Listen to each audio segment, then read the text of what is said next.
Good morning students.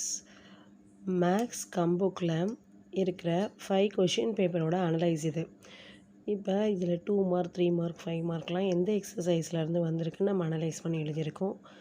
இது உங்களுடைய public exam ரிவிஷனுக்கு ரொம்ப யூஸ்ஃபுல்லாக இருக்கும். ஸோ சாப்டர் 1 சாப்டர் 2 சாப்டர் 3 இது மாதிரி செப்பரேட் பண்ணி நம்ம எழுதியிருக்கோம். நம்மளோட சேனலில் போய் வீடியோஸ் பாருங்கள். டீட்டெயிலாக நம்ம இந்த கம்புக் அனலைஸ் பற்றி போட்டிருக்கோம். Okay, thank you. Good morning students.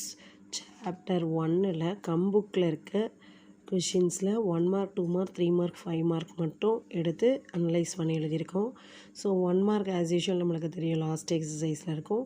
So created 1 மார்க்ஸும் கேட்குறாங்க நம்மளுக்கு. 1 மார்க்ஸ் சாப்டர் 1லன்றதை தெரிஞ்சுக்கோங்க.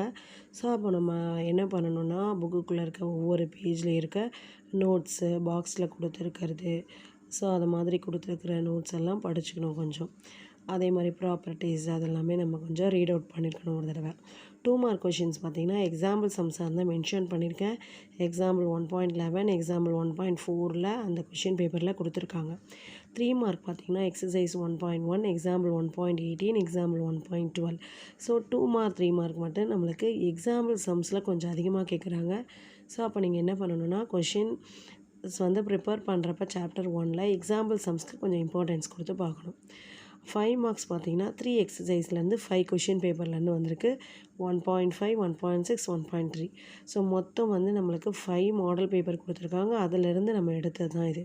ஸோ அப்போ 5th சாப்டர் நீங்கள் படிக்கிறப்ப ஃபஸ்ட்டு 1.5 6 1.3 இந்த எக்ஸசைஸை நல்லா தரவு பண்ணிக்கோங்க. ஃபஸ்ட்டு தரவு பண்ணிக்கிட்டிங்கன்னா 5 மார்க்ஸ் இதிலேருந்து வந்தால் நீங்கள் ஈஸியாக அட்டன் பண்ணிடலாம். அடுத்தது எக்ஸசைஸ் 1.1, அடுத்து எக்ஸாம்பிள் சம்ஸ், இதே கொஷின்ஸ் பார்த்துக்கோங்க ஒரு தடவை, யூஸ்ஃபுல்லாக இருக்கும். அதுக்கப்புறம் மற்ற எக்ஸசைஸும் பாருங்கள். நம்ம சாப்டர் 1 கண்டிப்பாக ஃபுல்லாக கம்ப்ளீட் பண்ணிவிட்டு தான் எக்ஸாமுக்கு போகணும். ஏன்னா சாப்டர் 1 வந்து ஃபஸ்ட்டு மிட் டேர்ம் டெஸ்ட்டில் இருந்து லாஸ்ட் எக்ஸாம் வரைக்கும் நம்ம எழுதியிருக்கோம் இந்த சாப்டரை. அதனால் ஓரளவுக்கு நமக்கு அதில் 99% நம்ம கான்ஃபிடெண்ட்டாக அட்டன் பண்ணலாம் கொஷின்ஸ் எல்லாமே. ஸோ ஃபஸ்ட்டு நீங்கள் கான்சன்ட்ரேட் பண்ண வேண்டியது 7 எக்ஸசைஸில் 1.3 1.5 1.6 for 5 marks, 3 marks 1.1 with these examples exercises then.